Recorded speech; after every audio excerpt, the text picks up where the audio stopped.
ଆପଣ ଆପଣ କୋଉଠି ଆସିଛନ୍ତି? ତମକୁ ଫେରେଇ ନେଇ ଯିବାକୁ ରଜନୀ। କୁଆଡେ? ଆମ ଘରକୁ। ହେଲେ ଆପଣଙ୍କ ଘରକୁ ମୁଁ କାହିଁ ଯିବି? ଆରେ ମୋ ଘରଟା ବି ତମ ଘର ନା। ମୋ ଘର କେମିତି? କି ସମ୍ପର୍କ ଅଛି ଆପଣଙ୍କ ସାଙ୍ଗରେ ମୋର? ତମେ ମୋ ସ୍ତ୍ରୀ ରଜନୀ। ଇଏ ରଜନୀ କଣ ଏବେ ଆପଣଙ୍କ ସ୍ତ୍ରୀ ଭଳିଆ ଦେଖାଯାଉଛି? ମତେ କ୍ଷମା କରିଦିଅ।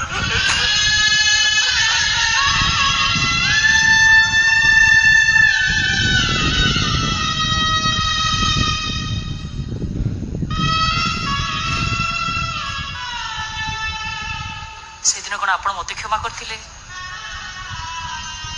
ମୁଁ କଣ ସେଦିନ ଆପଣଙ୍କ ପାଖରେ ଭୁଲ ମାଗିନଥିଲି?